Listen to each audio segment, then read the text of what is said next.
Welcome to the However Podcast. Welcome, everybody. I'm Zach. I'm Mike. Today, so this is something that absolutely grinds my gears.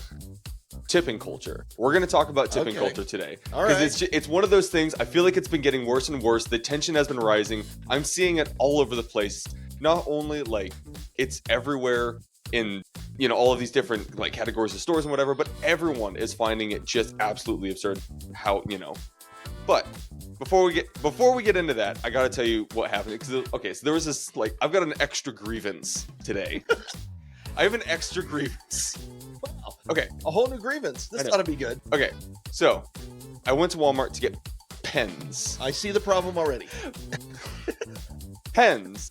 Okay. This is I swear to God, I never want to shop at Walmart for anything ever again other than cheap food. Because I'm standing there and they got that little button that's right there. The little, ask for assistance. Someone will be with you right away. Oh. Those little buttons that they have on the side of the lock case. Because the problem is they're locking up their pens.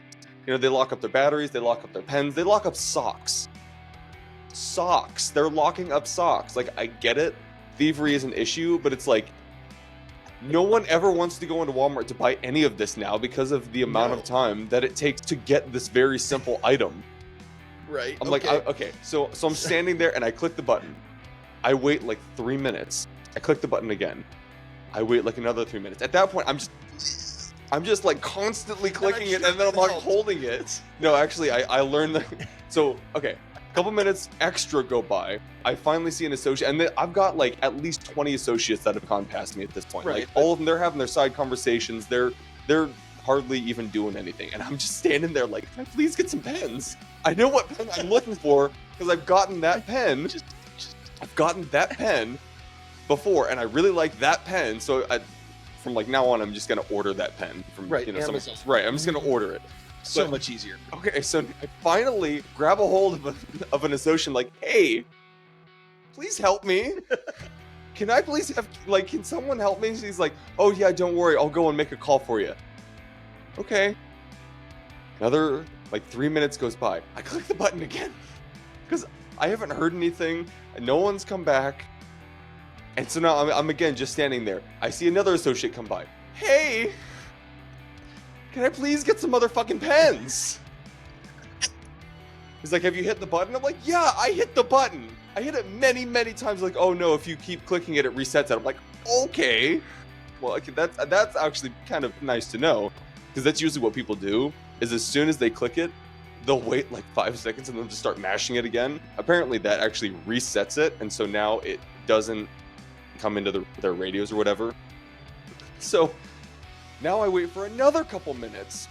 Finally, this lady comes over with her keys and she opens the case and she asks me what I want. I'm going to get two of these sets of pens. She's great. I'll bring it up to the counter for you. Are you kidding me? They're pens. They're pens. They're $3 pens. I got a pack of 2. They're $3. Are you kidding me? So we walk up, and instead of handing me the pens, she now hands the pens to another associate that's standing there. And then she, instead of handing me the pens, scans the pens herself, and then I get to step in and pay. I'm this. I spent at least 30 minutes in Walmart for pens. So, moral of the story, don't get pens at Walmart. Moral of the story, stop shopping at Walmart. Seriously, oh my, it's so close and convenient that it's just it's either that or Winco, and I don't think Winco has pens, and I don't really know where else is gonna have the kind of pen that I'm looking for. It's I know that I've bought that pen at Walmart, so I'm just gonna go to Walmart and get the pen, but I'm just it's such a process to get pens. I just want my pens. Anyway, so that's what happened to me today. I was just, oh my God, it really after Sunday service, I was feeling real nice, and then I went to Walmart to get some fucking pens. And it just grinds my gears. Thank God, Walmart didn't ask me for a tip. Because that's the next thing. And I'm sure they're headed that way. At some point, they're going to start asking for it. So Somebody's going to start doing that. Okay. But okay, so Because that's it's happening everywhere else. Because and right, and that's the point of this is like.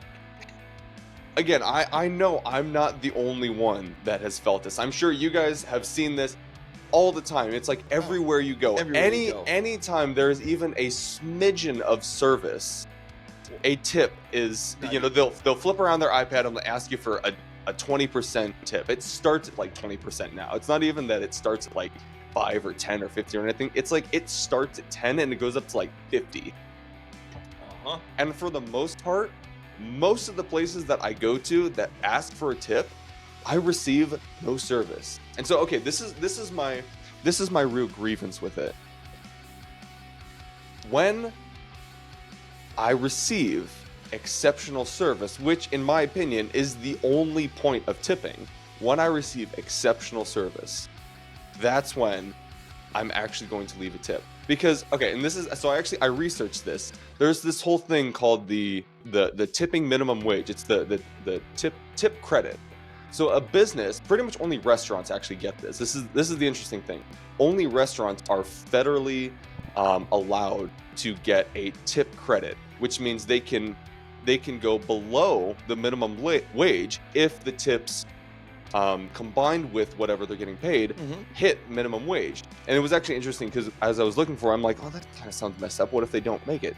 I was actually informed that if the tips and whatever wage they're getting don't actually add up to minimum wage, they are liable. The business is liable to then pay whatever is left to make sure that you get minimum wage pay. So, if you worked a certain amount of hours and you only made a certain amount, they have to actually bump you back up to whatever minimum wage would be. Okay. So that actually made me feel a little bit better.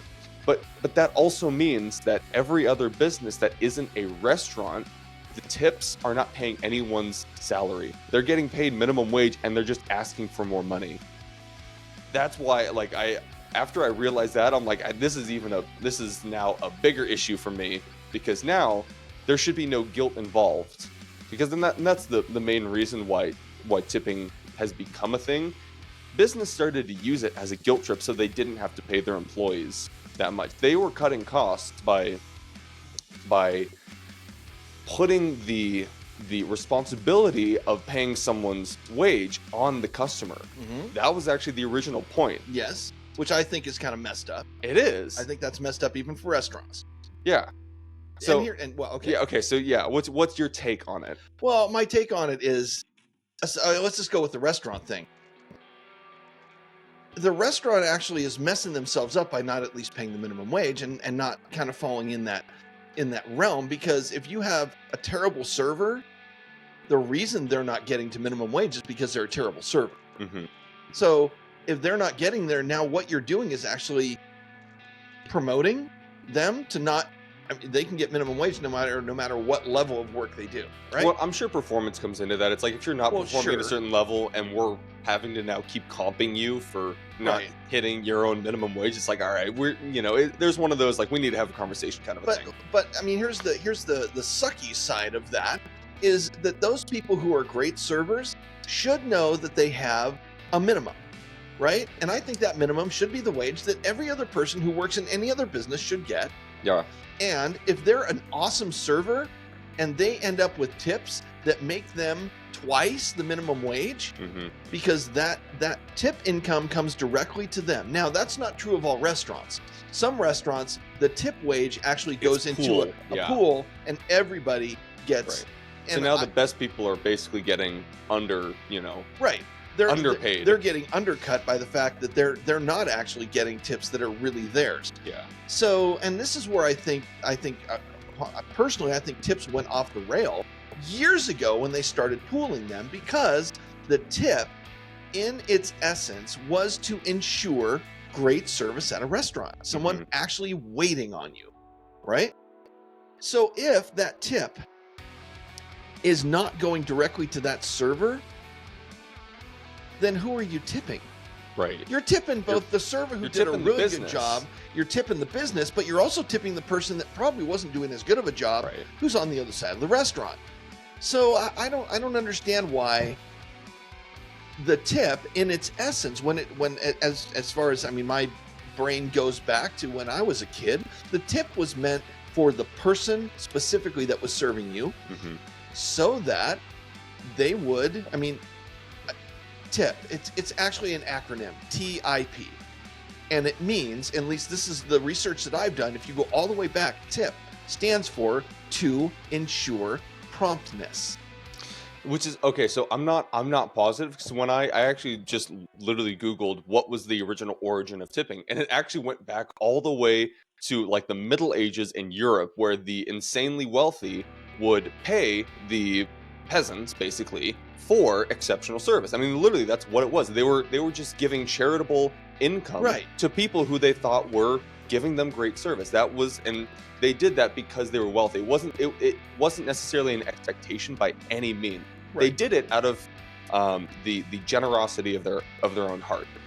Big business is what ended up taking that principle and making it into an expectation of the customer. That's what it turned into. Right, but that expectation, if you go back into, it wasn't called a tip. When it started being called a tip, that's what it stood for. Yeah. So the idea, you're right, Right, the idea yeah. goes way back, but the actual tip in its name goes back to the idea that it's to ensure promptness Yeah. of your server in a restaurant. And it wasn't about anybody else, it was about restaurant workers. Right. So, Which again is I think the only reason why they're the only ones that can federally right, enforce the wage, the below minimum wage, and then because the tip, it's like they're the only ones that actually get the tip credit basically. Right.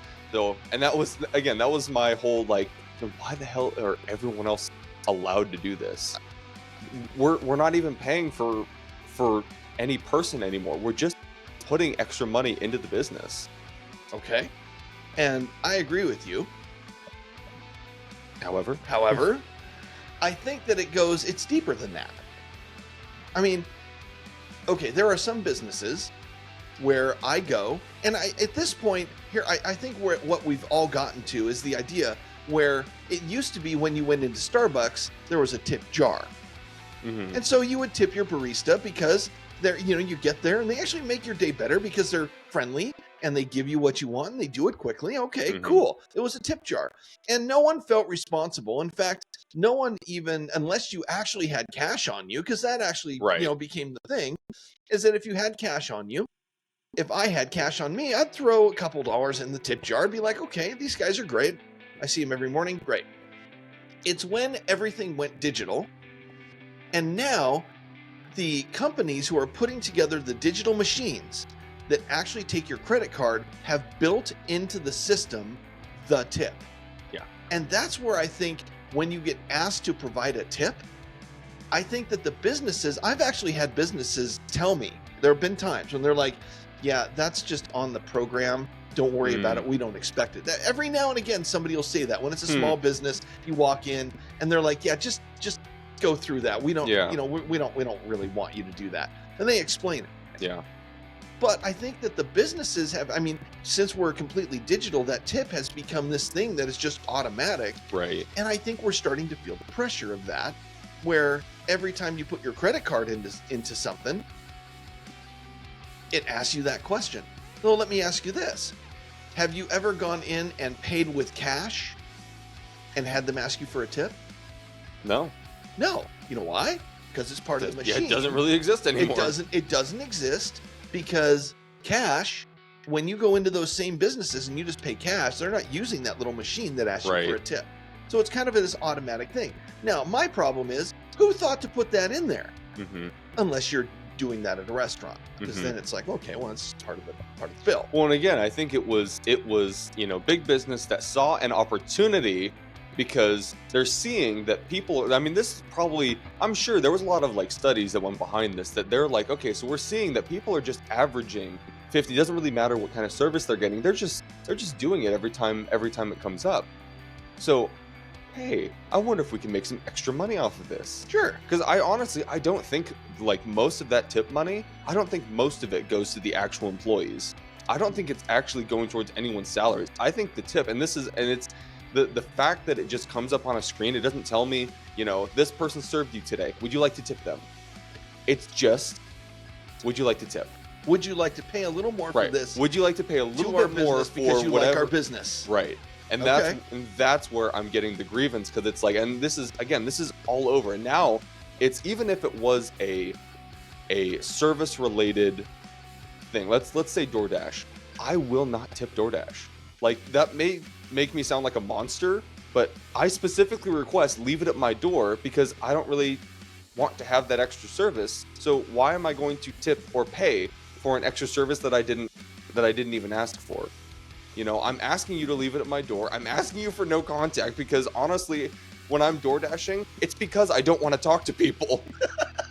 Seriously, if I'm door dashing, I'm paying the extra dollars for the DoorDash instead of just going and getting it myself. Like if I'm just going to get a burrito, I'm only door dashing it because I want the convenience of having it at my home without having to go out and talk to people and interact. So that means that I'm not really requesting any extra service. So why is the tip still there? Because most people just pay it anyways.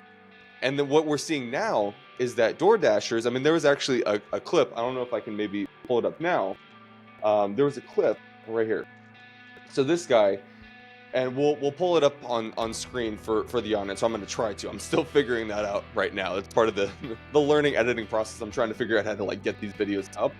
But this guy, he's just delivering a pizza, and I'm pretty sure it's just like a DoorDash. I don't think it's like a. Either way, It might be delivered. Anyways, this woman pays a $5 tip to him for a pizza. So let's watch this. A 22% tip, $5 for that tiny little order, a 22% tip. And he was so unhappy and ungrateful, even though he provided no service other than dropping it off. Clearly, it didn't look like he said anything. He handed her a pizza and expected extra money. Like, he's already getting paid for this job. And I don't think that this is one of those positions where it's like they're only paying, below minimum wage and then they're, doing the tips. I don't think that's what's going on here. No. I could be wrong because, No. but again, it's not a restaurant service. It's not a waiter, it's a DoorDash delivery. So he's getting paid whatever he is deciding to get paid because that's, within the DoorDash or Uber or whatever, all of that stuff. right? That's, you make your own hours, you make your own pay, depending on how much you do and, how big the orders are, all that kind of stuff. Right. So he has full responsibility for all of the money he makes, but he gets mad when someone is tipping way more than what is the traditional tip in a position where he provided zero service, which is the original concept for the tip. This is why myself and I think a lot of people right now are getting so fed up with it, is because now it's not just that it's everywhere. It's that it's everywhere, and the people that are getting the tip are now expecting the tip for doing nothing. Well, That's what I see here, is he's expecting something that he didn't earn. I look at something like that, and I think that guy, there's I think there's an entitlement there Right. that says what he said was, this is a pretty nice house for a $5 tip. And it's like, well, what did you expect? What was the entitlement? What do you think I should have tipped you? Right. I mean, there wasn't a conversation. And I agree with you. I feel like this is just a dude who's unhappy with his life, and somebody who looks like they have more money should just give him charity. I mean, that's what you're really asking for there. Right. That was a charity. You want charity because whatever reason because I make less money. You're in a than position, you. right? And- I make less money than you, and I'm mad about it. So you better pay me more. It's like, That's right. Are you kidding me? Are you fucking kidding me?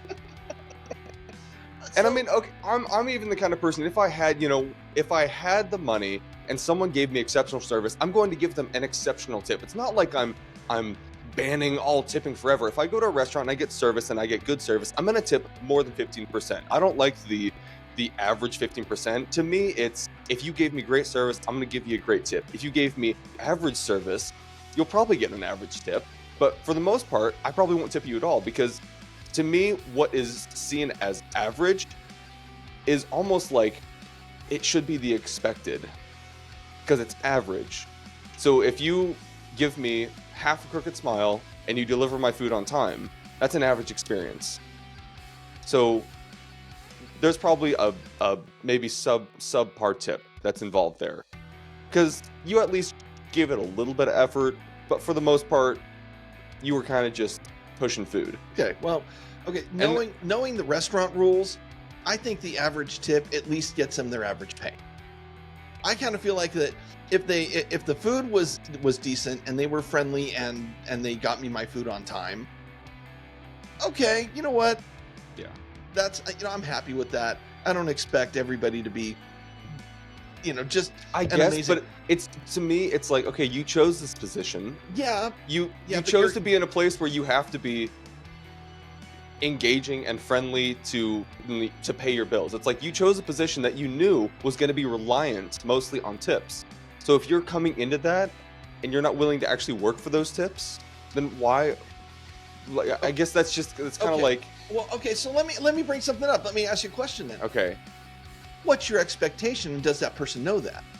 See, if you don't clarify, and I think this is what we have going on here, is that this guy clearly has an expectation that he should be able to do nothing right. and get something more than, based on the price of it, 22% tip. I mean, that was actually pretty good. He should have been pretty happy with the fact. Right. But for him, He didn't do the math. He just saw $5. right, he just saw a $5 tip, and he's like, well, whatever. That's Right. just, somebody give me a small tip.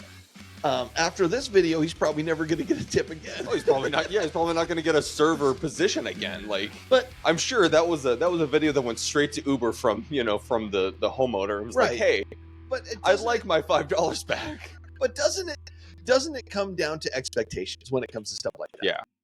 Like, And that's actually, yeah. No, I'll let you finish your point. okay, so if it's an expectation that people can do minimum amount of effort and get an average tip, then that's what they're going to put in if that's the expectation that all of us have actually kind of promoted with this new tip culture that, you kind of do it just Right. because. And I'm sorry. Every time you give an average tip for no service, you're just encouraging You're them encouraging to keep doing it. That's right. And I'm not saying, that's where I think tipping has gone off the rails, is because it used to be that people worked for that tip because Right. they knew that the better the service, the higher the tip. And that tip, way back when, I'm sorry, here's my age, but way back when, that tip went directly to that server, so they knew. Mhm. And the restaurant knew who it was that was actually pulling in all the cash. And great servers could make Yeah. $40 to $50 easily an hour, above whatever wage they were being paid to be a server, Mhm. if they were great. I have family members who've been in that industry forever, back when it was kind of like that. And those family members were like great servers, and they made good money.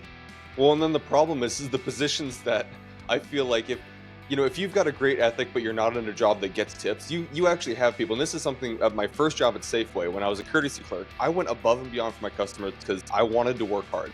I wanted to do the extra mile. I'd walk people out to their car all the time. I'd always do, the help the older people get their groceries. There at a couple points, I literally walked with a guy in our riding cart a half a mile to his apartment, dropped off his groceries for him, and then rode the riding cart a half a mile back to the store. Did you like the cart? Did you like the cart? It was actually really funny because then I'd have people honking at me like as I'm riding, because I've got the apron on. They know I work at Safeway, and so they're seeing this young dude riding this little cart all the way back to the store, and I'm sure they got a hoot out of it. They did. At one point, I actually had a group of little old ladies that was sitting outside, and they watched the whole thing. They watched me walk all the way there with them. And as I'm riding the cart back, I get this little round of applause from them. I was like, yeah.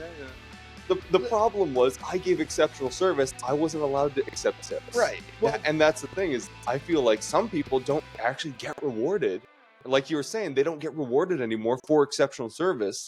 And I think the other thing that's really important is that since we have made it, oh gosh, what's the word I'm looking for?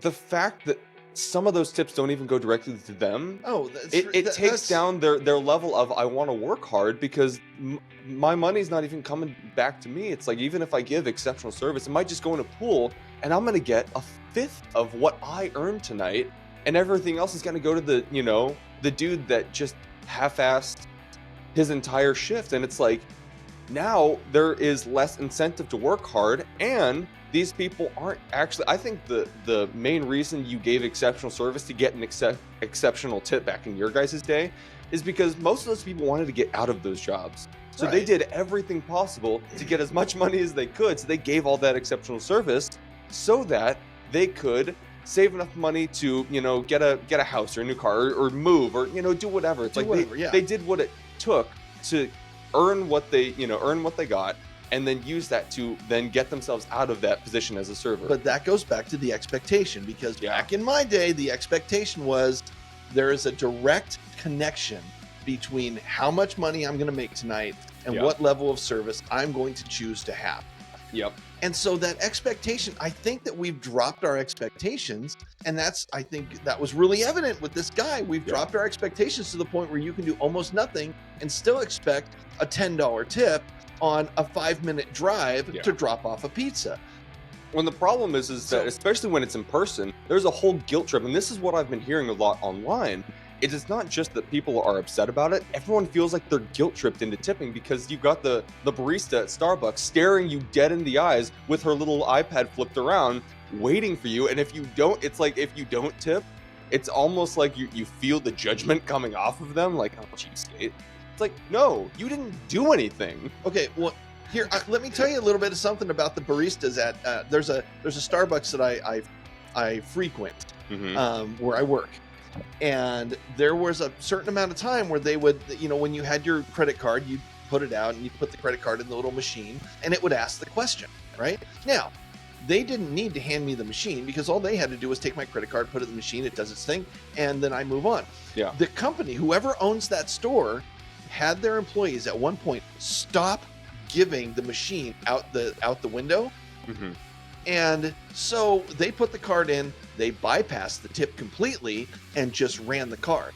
Mm. And so I, as a customer at that Starbucks, and it's just that one that I know of that does this, they actually are taking that out because people are so tired of it, and good companies don't want people to feel like Yeah. feel sorry for them or sorry for Right. their employees, because that's not a good experience with their company. Right. So at this one store, they don't even do that anymore. They don't hand me the machine. They just grab my card, they run it inside, and I get to just drive away. And it never have I ever felt the guilt from the person behind the window, because it's never even a question.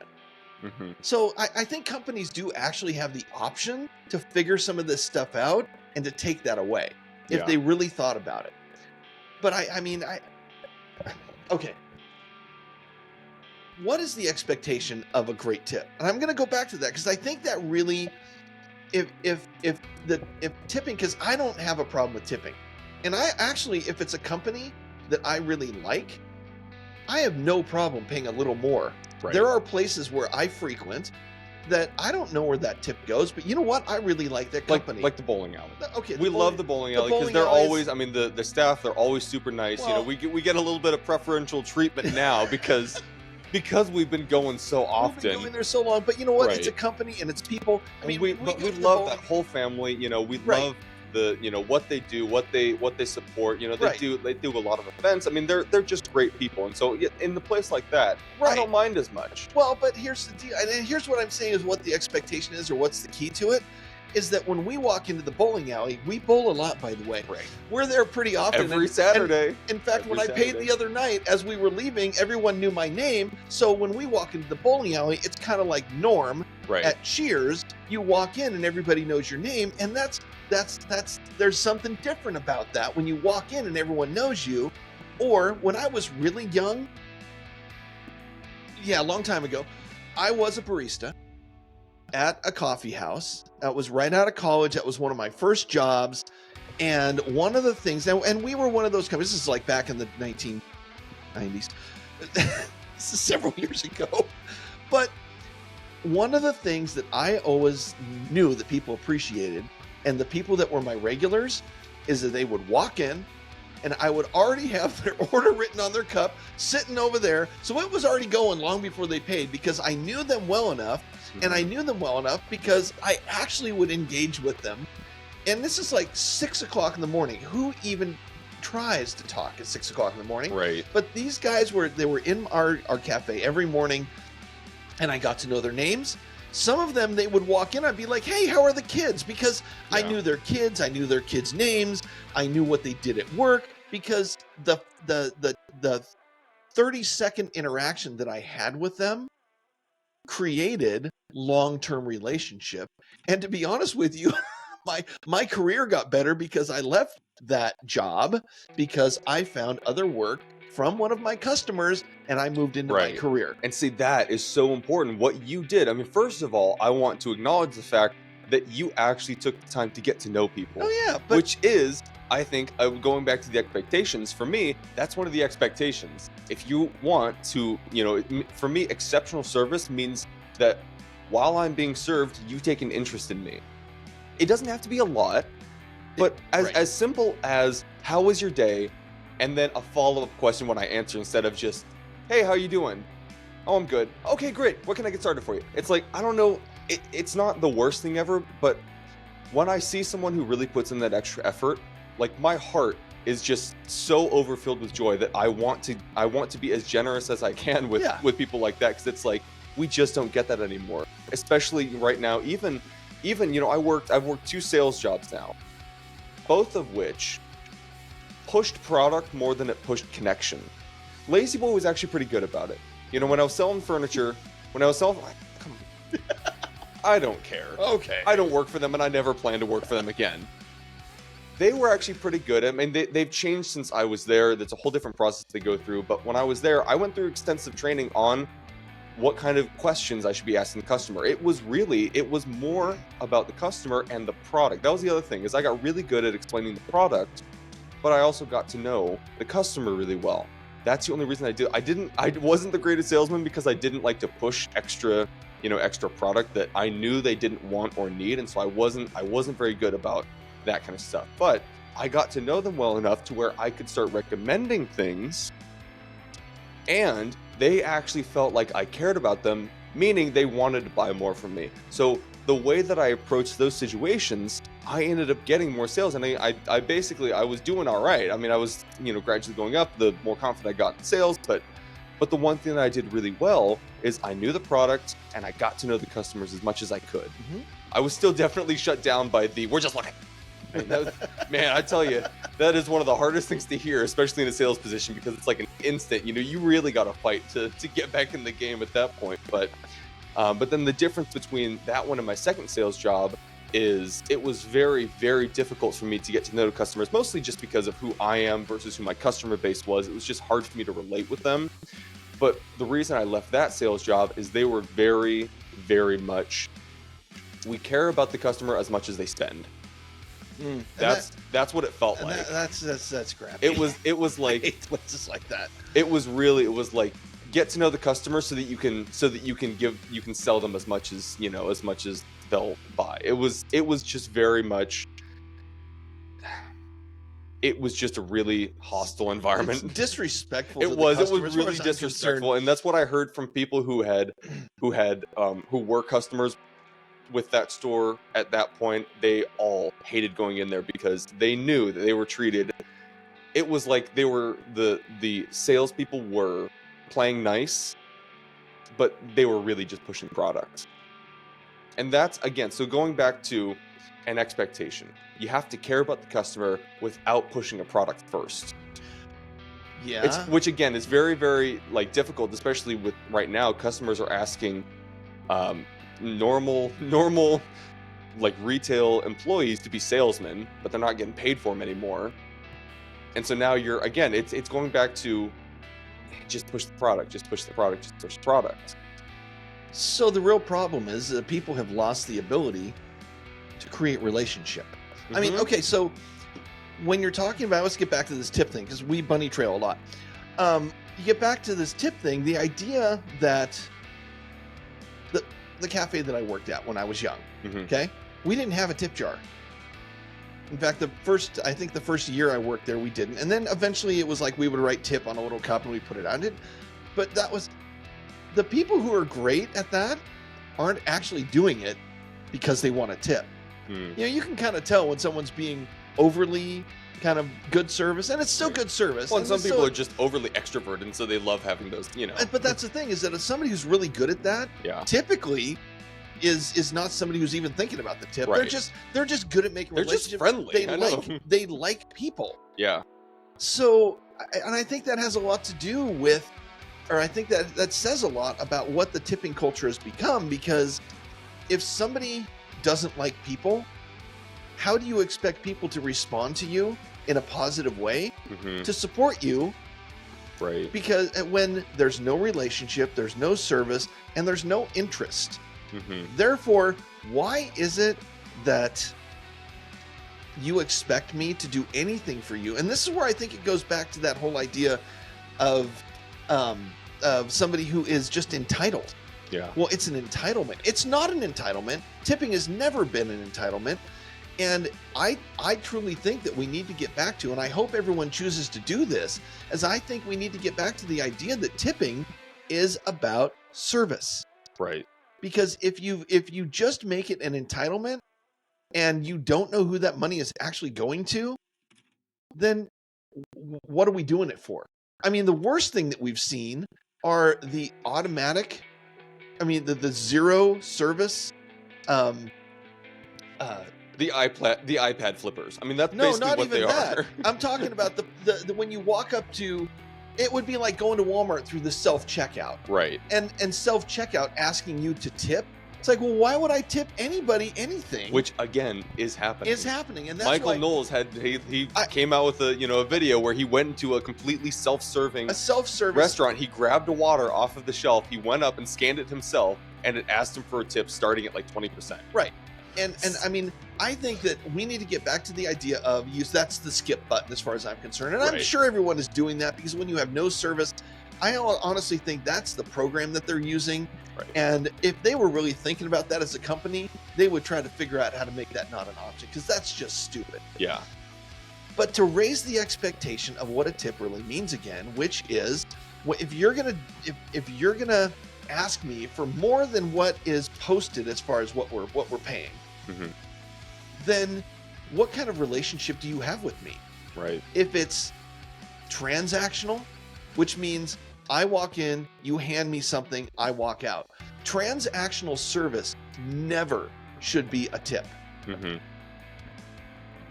When you get into relational, away from transactional, but relational, now you're talking about something where I'm tipping because I have a relationship with you. That's why every time we go bowling, I tip. You know why? Right. I have a relationship with pretty much everybody who works there now. And I like them, and they like me, and they treat me like they like me. Right.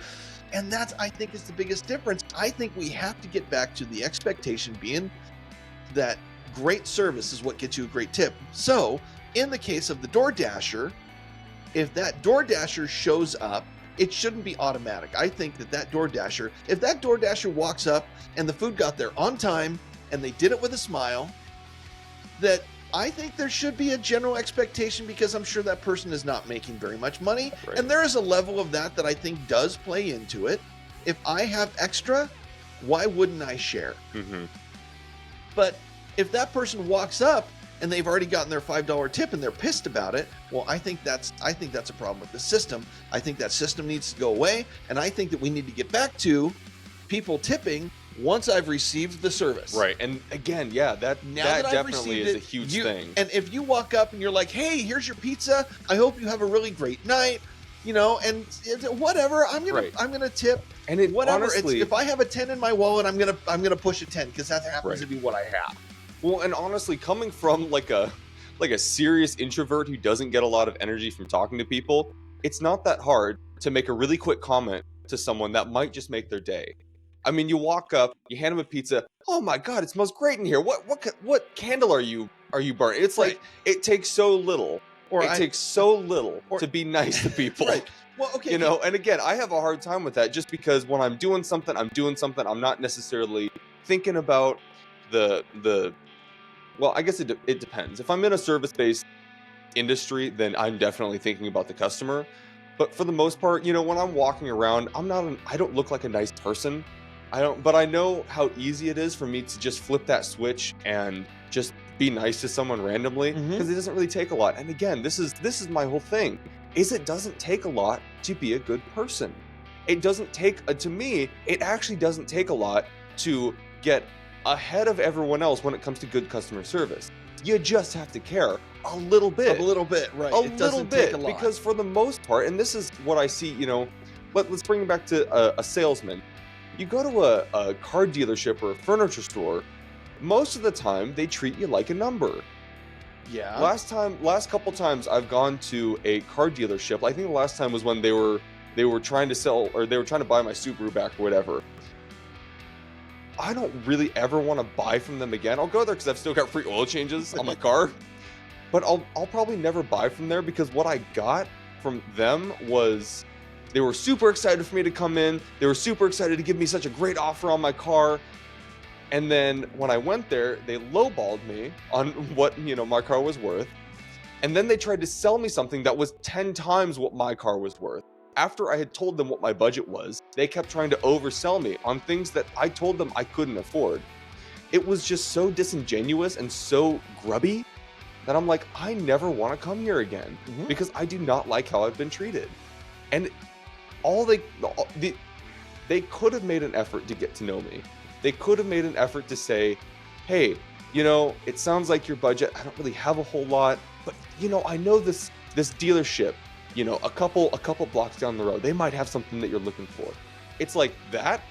If I had the money in the future, I'm going to look that dude up. Right. And I'm going to buy from him because he gave me great service. And although I can't tip him on the spot and I can't really afford a car from him right now, that right there is going to stick with me for long enough to where I'd like to, buy one or two or more cars from him, because even though it didn't benefit him, he decided to help someone who he didn't know. Which is funny, because when you bought your car, when we were looking, because I remember when we were I remember doing this, who sold it to us. and that's why we bought it from him. You bought like what, 2 or 3 cars? We bought from 2 him. or 3 cars from that guy, because he did that for us several times.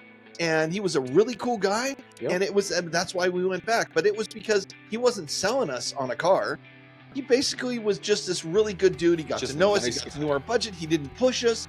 And then we ended up buying cars from him when we could, because we're like, okay, I can't remember what his name was, but Matt, and we went back to see Matt because Matt was a good dude. Yeah. And honestly, honestly, he appeared to care. That was it. And the thing is that I don't want to put all the blame on the people, because I know, coming from a sales background, the amount of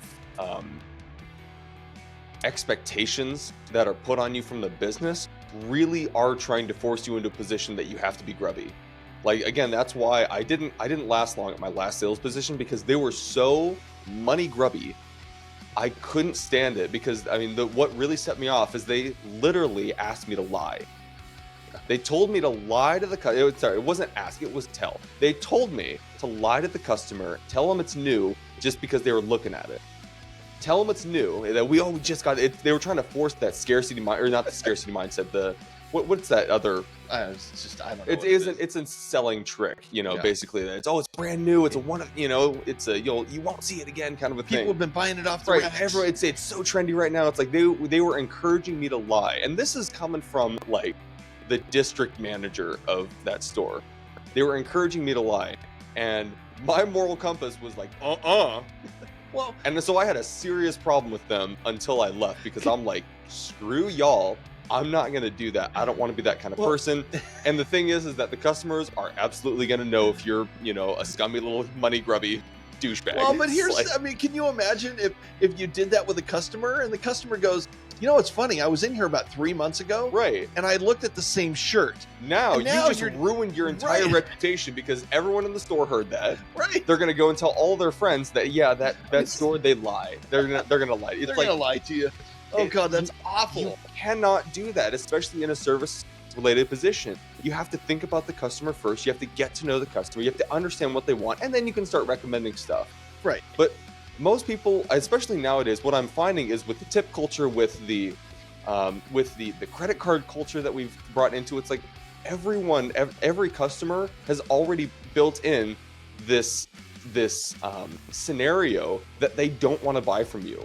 They want to do their own thing. They want to self-serve, and they don't want to pay you at the end of it, because they're getting used to the fact that every store has a credit card, that they're going They're going to try and sell you, and there's like almost no benefits to most of them. Right. And for the most part, the people don't care about you. They really want the numbers. And I think that's really the key. That's the key to this whole thing. Yeah. The tipping culture is about how much do you care about me? Yeah. And what I mean by that is how much do you really care about the customer? Because people have always been great tippers to people who really care. And people have always been crappy tippers to those people who really don't care about you. It's all about the relationship that's built. Can you imagine what would happen with the pizza guy? Sorry to keep going back with him. But can you imagine what would happen if pizza guy walked up and instead of saying it's a pretty nice house for a $5 tip, turn that comment around just a little bit and say, I really like your front yard. This is a beautiful house. I hope you have a great day. Okay. Now, he may not get the benefit of that tip. He already got right. He's probably not going to get an extra tip. But can you imagine what would happen to the next DoorDasher because that person had such a good experience with DoorDash? Because that's actually going to build a trust into that service that this house is a cool place, and that house is going to be like, hey, these are good people. And all it would have taken is for that guy to turn that around just a little bit. Yeah. And to be appreciative and to just a little bit of relationship, a little bit of a compliment. It would have turned it around for everybody. Now that person's going to be like, hey, I'm never using that service again.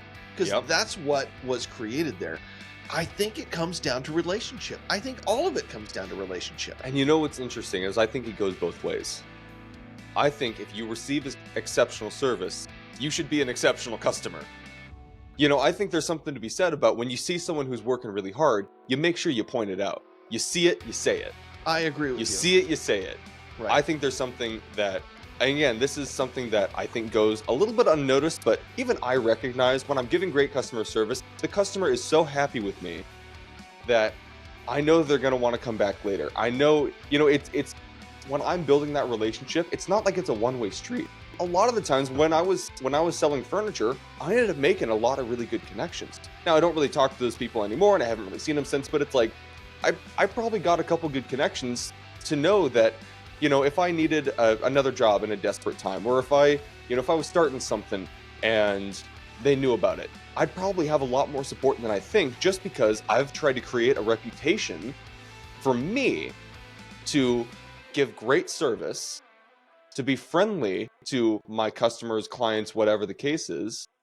Like I try to make that reputation to go above and beyond for a customer, because you never really know who you're going to meet or what they might have in store. Right. Someone might see you and think, wow, that young man, he's working really hard and he was such a great guy.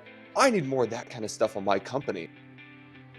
You might have just gotten out of a retail position into a company that you have no experience in, that you have no degree, no education, no nothing. But whoever's running it saw your work ethic and saw the amount of dedication that you put into relationships and your work, that he might just give you, he or she, whoever might just give you an opportunity of a lifetime just because you decided to be a good customer service representative. Right. And I believe it is on the customers. I'm going to go back to what you said. See it, say it. Because I think that's important. That when you do that, get that kind of service, it's an age-old thing that when you catch someone doing good, you have to say it. When you catch someone who's given great service, I mean, giving a good tip is one thing, okay? I think that's reasonable. It's a decent encourager. It's a decent encourager. Yeah. But if you give a really great tip, but you also, as you're leaving, say to that person, you are really good at your job, and I really appreciate what you bring. And you know what? I mean, and I've done this before. When you go to a restaurant enough times, you actually go and you'll be like, okay, can I sit in that server's? Right. You actually go back. I want to work with this person. I want that server. Can I sit in her section or his section? Because that is, but that's on us as the customer. Yeah. To have that kind of a response, to be that kind of person, but to make sure that we're actually encouraging people and thanking them for their great service, not just in a tip. Well, and because I think that we've gotten too used to, as long as I give a good tip, that's all I need to do. Right. It's like that should be enough. But if that's the expectation, then that's the expectation of the server. Right. It goes both ways. Like you said, it goes both ways. Yeah. But I mean, again, I'm I'd really like to be the kind of person that invests into people. I think again, helping someone out who's in a server position, it's like obviously you understand what your money's going towards for the most part. It's one of those things. I feel like every time I go to a restaurant, I'm like, is there a pool here? Because if so, I'm gonna slide you 100 under the table. Yeah, I'm just gonna give it. Don't tell anyone. If so, when are you off? I'm gonna meet you outside and give you. It's like we're gonna do a little deal. Well, like seriously, because it's not creepy at all. No, but it's like I'd like to ensure. I'd rather ensure that I know where my money's going because I want to invest into this person. It's like Red Robin's always gonna be Red Robin, but Matt, my server, who is a young guy who's got a lot of potential, like I'd rather invest into him than Red Robin because they've got enough money. Right. Like I would rather invest into people. I think that's so important, and it's something that we're not doing enough. I think we're all kind of getting into this mind fogged zone where the worker is just doing what he can and expecting an average tip, and the customer is just grabbing their food and giving an average tip. It's like no one's even thinking about it. It's that whole inner dialogue is we're just not recognizing the opportunity that we're presented from both sides, And this is something that I've seen over and over is people that I've worked with. I'd really like to see more effort put in because I see the potential in a lot of the people that I've worked with before. And for me, I'm having a hard time trying to bring that out of them. I'm still working on how I can appropriately invest into people. I'm not very good at it yet, but I am reading what's it called? How to Win Friends and Influence People by Dale Carnegie. I'm reading that right now because apparently it's a really great study book that will explode your relationships with people. So and that's one of the things is I'm trying to learn how to do that because I do want to be investing into people because again, if or when I can get to the point where I need backing or I need good people, it's like I'm making calls. I'm not just putting an ad up on Indeed. It's like I'm making calls to the people who I know have potential. They work hard. They're great with customers. It's like I want to be able to invest into the people so that they can then invest into me for one way or another. I think it's a again, kind of like what you're saying, it's sort of transactional, but there is the relational undertone in all of it. And I think that's just so important because I think that if you can do that effectively, your business will run better, your clients will be happier, you will be happier because your business is going to be running smoother. I think there's just so much that we're not taking into account when it comes to relationships. And it can be as simple as starting with a tip. It can be. So, all right, to close it out, because I think we've gone rounds about this. I have a challenge. I have a challenge for everybody because one of the things, and this is something I do, it's not something you have to do, but I've got a challenge for everybody out there, and I have a challenge for you. If you're out doing something as the customer, all right, one of the things that I like to do every single day, no matter where I'm at, if I am engaging with somebody, I want to make at least one person laugh by the end of the day. That's my goal. In some way, shape, or form, I want to make one person laugh. And it's somebody that I don't know, typically. Yeah. I want to make sure that whatever interaction I have with somebody, it's going to make their day better because they were able to laugh. Because there is studies that say just a simple laugh in a day can brighten the whole day. A laugh a day keeps the doctor away. And I'll give you an example. I had a haircut today, which was an experience in and of itself. And the people that were there, Supercuts, it was, Supercuts. It's Supercuts. It's Supercuts. And you know what? That's where I go because they do a good job and it's fine. And honestly, they're actually, I've gone there a couple times myself. They're super nice. They're nice. Usually there. Okay. So I get there. I have an appointment. It's 11:30. The moment I walk in, the girl goes, somebody called in sick today and we're really behind. I'm really sorry. Okay. And I'm like, all right, whatever. I mean, that happens. Somebody called in sick and they're down a person. So they're rushing. I'm like, don't rush on my haircut. Please don't do that. Cause that's, it's cool. Yeah. So as I'm walking up, the woman who is going to cut my hair, she calls my name. This is my turn. She goes, I'm so sorry. Thank you for your patience. And I looked at her and I said, I'm pretty sure it wasn't your fault. It's totally cool. And she had a good laugh about that because it was a funny comment about something that could have been uncomfortable. Yeah. She was already you could have been apologizing. right. You could have been irate and all pissy and moany about it. Right, but I'm like, I'm sure it wasn't your fault, so you don't need to worry about it. Stop apologizing. It's not your fault. Thank you for cutting my hair today. Yeah. And she laughed. And I hope that that one little thing today made the rest of her day better. Yeah. And so I'm gonna encourage everybody. I'm gonna challenge you when you're out, when you're doing your thing, think about somebody else's day. Mm-hmm. Make that quick little relationship Mm-hmm. and see if you can make someone else's day better. Make them laugh. That's my challenge. Absolutely. Because again, to reiterate, you never really know what can happen by just being good at customer service. You never really know who you're going to meet, what they might say, what they might have to offer, or what you can learn from them. I think it's so important that we consistently try and learn from ourselves and from others. That's how we grow. That's how we change. That's how you get out of the situations that you don't want to be in. You can't keep doing, that's the definition of insanity. Doing the same thing over and over the same way and expecting a different outcome. That's right. So if you're, in a place right now where things aren't changing, well, it's kind of up to you. Do something Do different. something different and see what happens. And when it comes to tipping, Don't. make it about the relationship. Think about the relationship. Be a good tipper. But you know what? And those of you who are out there who are expecting a tip, hey, give some good customer service and you will be rewarded. Trust me, that's just how it works. But don't tip the robots. No, They're going to take over. Forget that. They're going to take over. That's right. We're going to take over. Robots. All right. Well, All right. if you guys like the video, go ahead and like the video. Give us a comment.